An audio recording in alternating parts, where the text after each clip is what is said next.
కళ్ళు మూసుకోండి ఒక క్షణం. ఆకాశం నల్ల మేఘాలతో నిండిన ఆ రోజు మీకు గుర్తొస్తోందా? తొలకరి చినుకు నేలని తాకగానే పులకరించిన మట్టి వాసన, పెంకులపై టపటపా మోగిన వర్షపు సంగీతం, చూరు నుంచి జాలువారని నీళ్లలో చేతులు పెట్టి నవ్వుకున్న మన అమాయకపు బాల్యం, మండువా లోగిలి మధ్యలో వాన కురుస్తుంటే కుటుంబమంతా చేరిన ఆ అద్భుత క్షణాలు, వీధుల్లో కాగితపు పడవలు వదిలి కలలు కట్టిన రోజులు, ఆరుద్ర పురుగులు అరచేతిలో నడిచిన అదృష్టపు నిమిషాలు, లాంతర వెలుగులో అమ్మమ్మ చెప్పిన కథల మధురం. ఇది వర్షం గురించి కాదు, ఇది మనం కోల్పోయిన ప్రపంచం గురించి. ఇది ప్రతి తెలుగువాడి హృదయంలో దాగిన బాల్యం కథ. ఈ వాన జ్ఞాపకాల ప్రయాణానికి సిద్ధమా? వర్షం మన తెలుగువారి పల్లెటూర్లకు అది కేవలం ఒక ఋతువు కాదు, అది ఒక భావం, ఒక జ్ఞాపకం, ఒక జీవితం. గ్రామీణ పిల్లలకు వర్షం అంటే కేవలం తడవడం కాదు, అది స్వేచ్ఛ, అది ఊహల ప్రపంచం, అది ప్రకృతిలో ఉన్న అవినాభావ బంధం. తొలకరి పడగానే వచ్చే మట్టి వాసన మనసులో ఏదో తెలియని ఆనందాన్ని నింపేది. ఆ వాసనలోనే బాల్యం దాగి ఉండేది. ఆ రోజుల్లో వర్షం అనుభూతి మన ఇళ్లతోనే మొదలయ్యేది. కాంక్రీట్ గోడలు వర్షాన్ని దూరం చేసే కాలం కాదు అది. మండువా లోగిళ్ళు, ఇంటి మధ్యలో ఆకాశమే పైకప్పుగా ఉండేది. వర్షం నేరుగా ఇంట్లోకి వచ్చేది. వరండాలో కూర్చొని పిల్లలు గంటల తరబడి ఆ వర్షాన్ని చూస్తూ ఉండేవారు. 4 వైపులా వాలిన కప్పుల నుంచి నీరు మధ్యలో జాలువారుతూ చిన్న జలపాతంలా మారేది. ఆ శబ్దం గోడలకి తగిలి ప్రతిధ్వనించే వర్షపు స్వరం ఒక సంగీతం కచేరీలా ఉండేది. అక్కడే కుటుంబమంతా చేరేది. మాటలు, నవ్వులు, పిల్లల ఆటలు అన్నీ వర్షం సాక్షిగా జరిగేవి. పెంకుటిల్లు చూరు నుండి పడే నీటి దారాల పిల్లల ఆటలకు రాజ్యంగా మారేవి.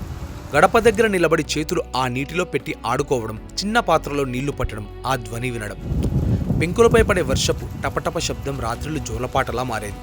వర్షం పడగానే జీవం పోసుకునే ప్రకృతి, అందులో అద్భుతం ఆరుద్ర పురుగు. ముదురు ఎరుపు రంగులో వెల్వెట్ బట్టలాగా మెత్తగా మట్టి మీద రత్నాల్లా మెరిసేది.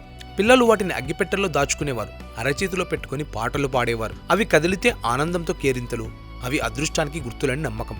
ఆ రోజులో నేల సారంగా ఉండేది, అందుకే ప్రకృతి బతికుండేది. రెక్కల చెదల దీపాల దగ్గర గుమిగూడేవి, మినుగురులు చీకటిలో నక్షత్రాల్లా మెరుస్తుండేవి. వర్షం పిల్లల ఆటల మైదానాన్ని మార్చేది. వీధుల్లో పారే నీటిలో కాగితపు పడవలు, ఎవరి పడవ ఎక్కువ దూరం పోతుందో పోటీలు. ఆ పడవలు చాలా దూరం ప్రయాణించి నదులకు సముద్రాలకు వెళ్ళిపోతాయని అనుకునే అమాయకత్వం. మట్టి ఆనకట్టులు, నీటిని అడ్డగించి చిన్న చెరువులు, ఒక్కసారిగా తెంచితే ఉధృతంగా పారే నీరు, ఆనందంతో మారుమోగే నవ్వులు.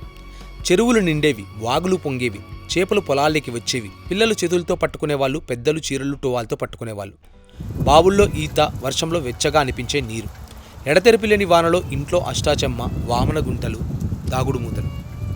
వర్షం అంటే వేడివేడి చిరుతిళ్ళు, మిరపకాయ బజ్జీలు, ఉల్లిపాయ పకోడీలు, కాల్చిన మొక్కజొన్న, బయట చల్లగాలి, నోట్లో వేడికారం, అదే ఆనందం. రాగి సంగటి, వేడి చింతపండు చారు, ఉలవచారు, శరీరానికి వేడి, మనసుకు ఓదార్పు. వర్షంలో తడిస్తే అమ్మల భయం మొదలయ్యేది. సాంబ్రాణి పొగలో జుట్టు ఆరబెట్టుకోవడం, ఇల్లంతా వ్యాపించే సువాసన. పసుపు పాలు, కాచి చల్లార్చిన నీళ్లు, గొంగడి కప్పుకొని బయటకు వెళ్లడం, ప్రేమలో దాగిన జాగ్రత్తలు. వర్షం అంటే కరెంట్ కట్, కానీ అది చీకటి కాదు, ఒక పండుగ. లాంతర వెలుగులో కుటుంబమంతా ఒక చోట, అమ్మమ్మ కథలు, దెయ్యాల కథలు, పొడుపు కథల పోటీలు, బయట వానజోరు, లోపల జ్ఞాపకాల వెలుగు. వర్షాల కోసం కప్పల పెళ్లి, పసుపు కుంకుమలు, ఊరేగింపు, పిల్లల ఆనందం. వానా వానా వల్లప్ప పాటలు ప్రతి వీధిలో మారుమోగేవి. భారీ వర్షం అంటే బడి సెలవు, వాగు పొంగేది, పంతులుగారు రాలేదు, అది పిల్లల జీవితంలో పెద్ద పండుగ. స్కూల్ నుంచి రాగానే తడిసిన బట్టలకు సాకులు, ఇంట్లో వేడి బజ్జీలు, కిటికీ నుంచి వర్షాన్ని చూస్తూ కలలు. కానీ ఈ రోజుల్లో పెంకుటిల్లు లేవు, మండువాలు లేవు, ఆరుద్ర పురుగులు కనుమరుగయ్యాయి. కథల స్థానంలో స్క్రీన్లు వచ్చాయి, వర్షపు శబ్దం స్థానంలో హారన్ల శబ్దాలు వచ్చాయి. కానీ మట్టి వాసన మాత్రం ఇంకా మనసులోనే ఉంది, సాంబ్రాణి పొగ ఇంకా జ్ఞాపకాల్లోనే ఉంది, అమ్మమ్మ కథలు ఇంకా చెవుల్లో మోగుతూనే ఉన్నాయి, కాగితపు పడవలు ఇంకా హృదయంలో తేలుతూనే ఉన్నాయి. అవి ఒక తరం అనుభవించిన అమూల్యమైన సంపద. వర్షంతో కలిసి పెరిగిన బాల్యం, ప్రకృతితో కలిసి జీవించిన జీవితం, అదే తెలుగు పల్లెటూర్ల వర్ష ఋతువు కథ. ఈ వీడియో మీ పాత జ్ఞాపకాలను గుర్తు తెచ్చింది అనిపిస్తే, హృదయాన్ని హత్తుకుంది అనిపిస్తే తప్పకుండా లైక్ చేయండి. ఈ జర్నీలో మీ ఫ్యామిలీ, ఫ్రెండ్స్ను కూడా భాగం చేయడానికి ఈ వీడియోని షేర్ చేయండి. మరిన్ని ఇలాంటి ఇంట్రెస్టింగ్ స్టోరీస్ కోసం మన ఛానల్ని తప్పకుండా సబ్స్క్రైబ్ చేయండి. జై హింద్.